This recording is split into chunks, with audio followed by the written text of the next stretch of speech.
Why wasn't the knowledge of virtue mentioned in Quran and Hadits? This question was one of the most inquired after by most viewers who have watched this audiobooks channel, especially by those who have yet to read the book series of reading the implied verses of Allah. In this occasion, we would like to explain the answers to that question, as well as trying to introduce some basic concepts of the knowledge of virtue.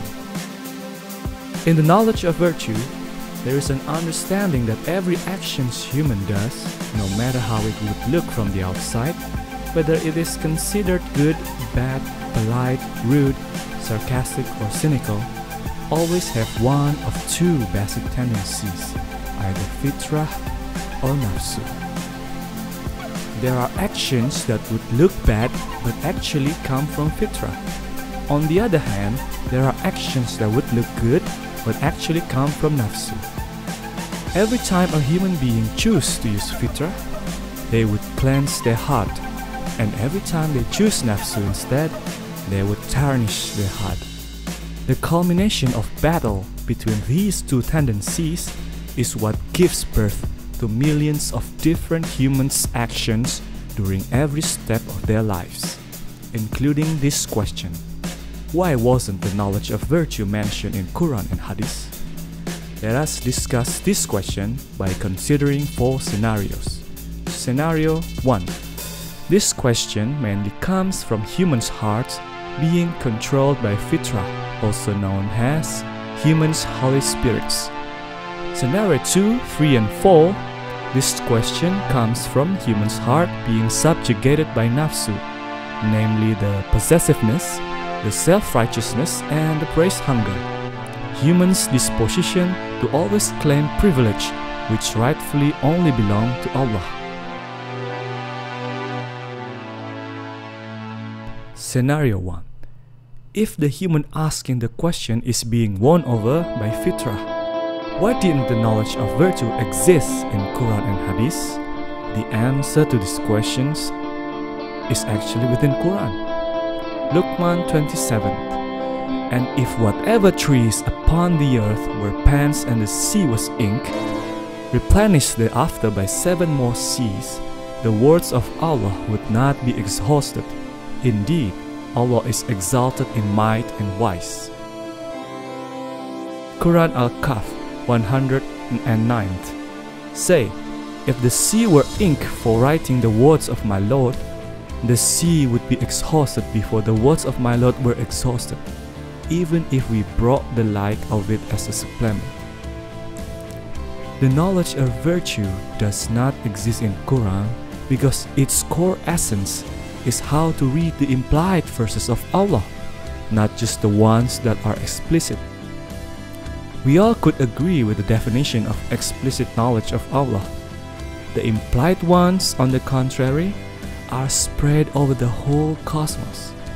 Besides contained within the explicit verses of Allah, the knowledge also existed in the swaying grasses being blown by the wind, the sun's radiation that supports virtually uncountable creatures' lives, as well as hidden between every single incident that colors humans' lives. That is the reason why the knowledge of virtue does not exist in Quran and Hadith. Why does the knowledge of virtue not have certain human character acting as teacher? There are several reasons. The first reason, because the knowledge of virtue is a concept on how to live life so that it always benefits human spirits or souls, not just their physical bodies. In other words, how people could live prioritizing their position before the Almighty over their status among humans, so that their good deeds and services could actually be accepted by the Creator. It has been mentioned before in Al-Isra 85, and they ask you, O Muhammad, about the soul. Say, the soul is the affair of my Lord, and mankind have not been given of knowledge except a little. The above verse explains that human prophets were only given few information about souls or spirits. That was because it had been decided since the very beginning that the knowledge would be transferred by cherubim angels, his messengers coming from the spiritual realm at the end of time. What is the end of time? When Nur Muhammads still lived in the spiritual realm, all 5 of them were commanded by Allah to create billions new creatures from a chunk of the essence, something called Holy Spirits or FITRAH. Holy Spirits, which came from Jibril, were now called cherubim angels. Meanwhile, Holy Spirits, which came from Ifrit, Khidir, Adam and Eve, were and still are the core existence of every human being in the physical realm. These fitrahs fuse with animal bodies, creating 7 layers of existence: fitrah itself, spiritual heart, nafsu, feelings, minds, thoughts, and physiques. The end of time refers to the time when all of those fitrahs have already descended from the spiritual realm into the physical realm, manifesting as human beings. This particular event have been planned and did take place at 99. In Hajj 75, Allah chooses from the angels messengers and from the people. Indeed, Allah is hearing and seeing. This verse also supports that since the beginning, Allah uses messengers both from humans and angels. The second reason why the knowledge of virtue do not employ human messengers is because there are limitations to human prophets compared to angels. Please refer to these differences between the way human messengers and angel messengers operate.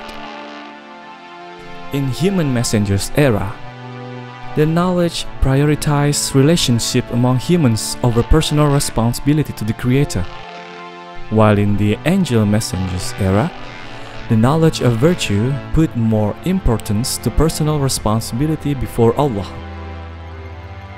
The advantages of the angel messengers is that the noble deeds and services would only be accepted by Allah if intended and done purely because of Allah. In human messengers era, the knowledge is given through sermons, must have certain figures who act as paragon of virtue. These people, acting as examples, sometimes considered as heirs of the prophets. In angel messengers era, the knowledge is given through humans' spiritual vessel or from within humans. It's possible because angels do not have physical bodies. The advantages of the angel messengers: Allah's knowledge is unlimited, including every kind of wisdom, nation, language, and religion. Angel messengers are capable of adjusting the practice of knowledge of virtue according to each human's unique destiny and challenges during their lives. In human messengers era, the knowledge operates with recruiting as many followers as possible, using promises of reward and paradise, while in angel messengers era, no one is looking for followers nor congregations. The knowledge is given without promises of reward nor paradise. It is purely to help humans conquering their biggest enemy, NAFSU, in order to elevate FITRAH as their leader within their deepest selves. The advantages in the angel messengers is that people are free in how they regard the knowledge of virtue, whether as useful knowledge or simply as pure fantasy. The knowledge given by the human messengers tend to be coercive, put the Almighty as the one who needs humans' worships by promising rewards and forewarning punishments. In angel messengers era, there are no pressure whatsoever, put humans as the one needing the Almighty. Services and noble deeds are done by humans for their own benefits. The advantages are whether humans are willing to perform the knowledge today, tomorrow, 100 years later, or not at all. The one who will be benefiting from it are the humans, not the messengers, nor the angels. In the human messengers era, in the past, information technology and humans' common sense and average understanding is still very low. Nowadays, the information is very advanced and humans' common sense and average understanding is relatively high. So the advantage is already obvious. The knowledge of virtue is a well of information similar to free library on the internet. Whoever, regardless of religions, races, people, and nations, are free to learn of it without any commitment with other fellow human beings.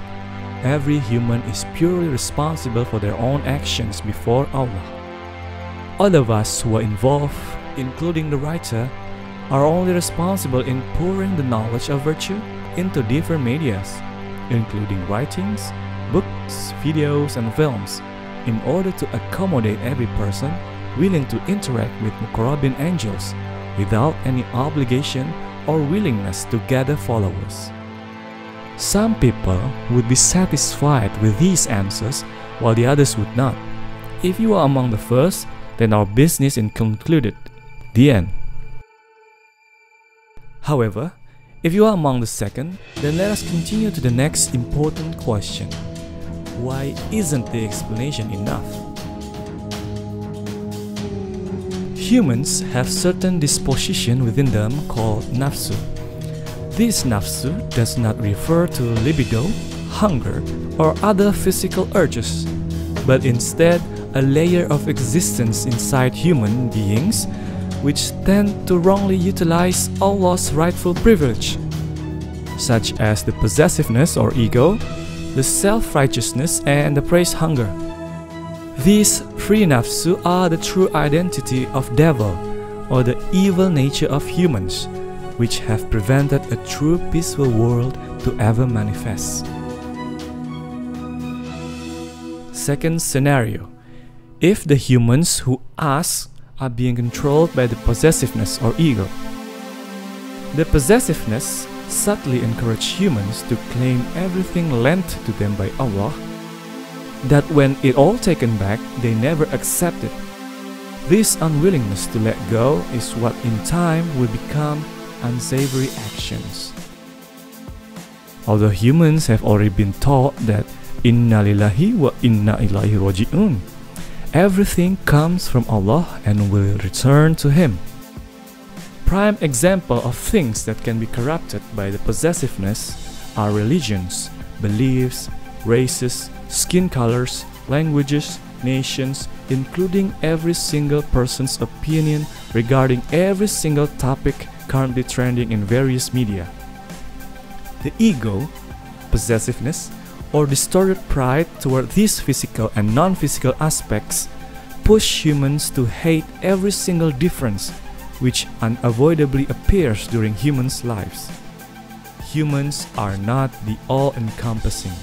The greatness of the Almighty is too big to manifest only within one individual, too deep to express only using one language, too vast to talk in one religion, one belief, one country, one color, or a single opinion.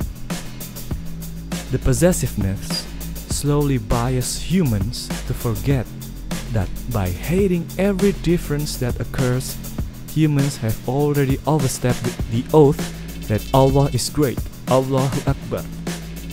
Let us return to the initial question. Why isn't the explanation enough? It is possible because the humans asking the questions are being controlled by the possessiveness, focusing to the fact that there are many differences between their understanding about the world with the explanations given in the knowledge of virtue. So this question, why wasn't the knowledge of virtue mentioned in Quran and Hadits, is not exactly the kind of question searching for an answer, but instead a question which triggered by the possessiveness that it is not possible, there is unity in diversity. Something that differs from their understanding must be wrong. They ask a question in order to find that wrongness and then validate their claim.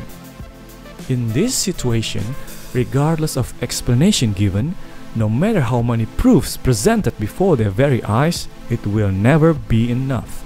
Not to mention, it is already clear that until the end of time, every knowledge given through human prophets is never enough to conquer the biggest enemy of mankind, namely NAFSU, which ironically reside within humanity. Third scenario: if the humans asking the question are being controlled by the self-righteousness. The self-righteousness subtly push humans to forget their own inevitable nature as humans, namely insatiable, wrong, and forgetful, so that in every single step in their lives, they tend to feel superior, the greatest, the strongest, the smartest, or the holiest, looking down on people who fail, people who are lower in status. This tendency to feel holier than thou is what delivers humans to unsavory actions. This superiority does not always manifest in extremity, of course. More often than not, it grows ever so slightly during a person's life, on every success and failure they experience. Maybe today they feel superior to their friends, tomorrow siblings, next week to some stranger in social media, and so on, until they finally forget that if they were given the same fate and condition that those people they despise have experienced, since they were born until that very moment, it is not certain whether they could do any better. The self-righteousness prevents humans from ever refine their qualities, especially their qualities before the Almighty. During their lives, every time they face any situation that requires them to reflect, they will blame the mirror instead, rather than try to improve themselves. That is because they already consider themselves beyond reproach. The self-righteousness subtly biases humans to forget that by looking down on people without firstly putting themselves in other people's shoes, without reflecting and introspection, humans have already overstepped the oath that only Allah is holy. Subhanallah. Let us get back to the question, why isn't the explanation enough? It is possible that the people asking the question are actually being controlled by self-righteousness, considering themselves to have rights to make boundaries over what is within God's unlimited knowledge, to only what they believe and understand. So the question why wasn't the knowledge of virtue mentioned in Quran and Hadits is not the kind of question searching for answers, but instead a question that appears out of self-righteousness, considering themselves to be of higher authority.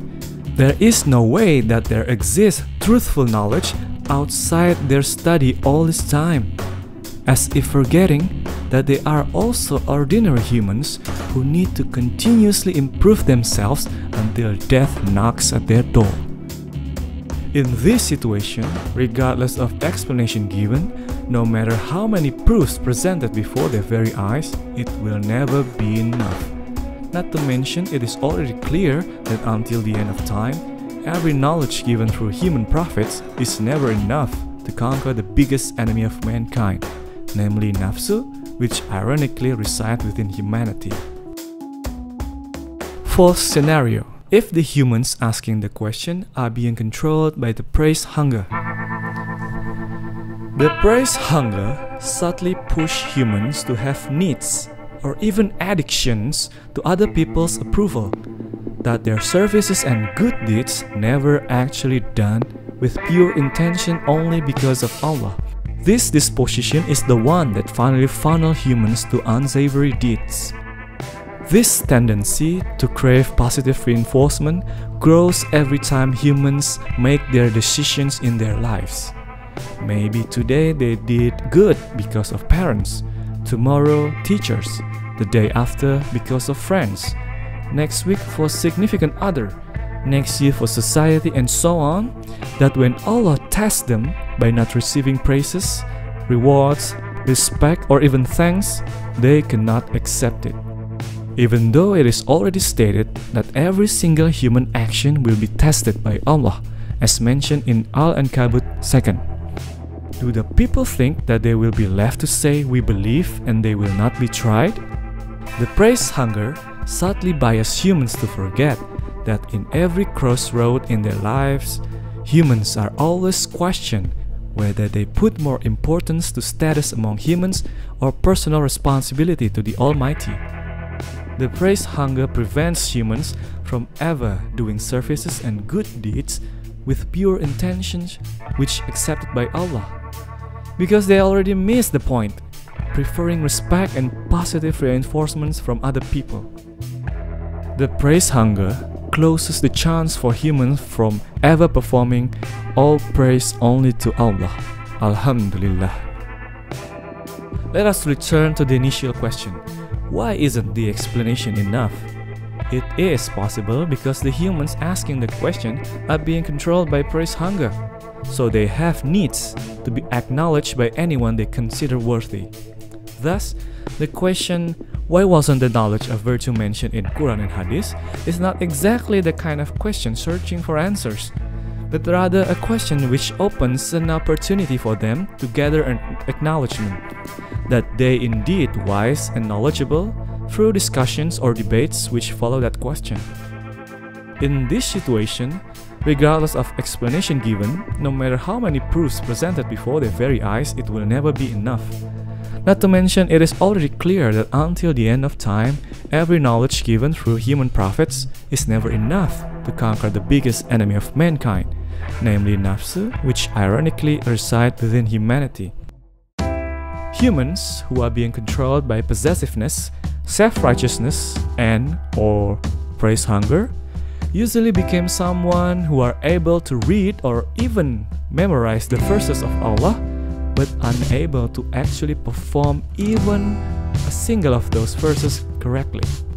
We are aware there are so many other scenarios as well as possible explanations to the question, why isn't the explanation enough? This discussion is presented especially in order to introduce viewers to the greatest enemy of mankind, namely NAFSU, also known as the evil within humans. As the closure, let us all remind ourselves that Allah is the all-encompassing, that one religion, one language, one race, one nation, one country, one individual, or one opinion will never be enough to represent His unlimited knowledge. Thank you for watching. Salam and goodbye.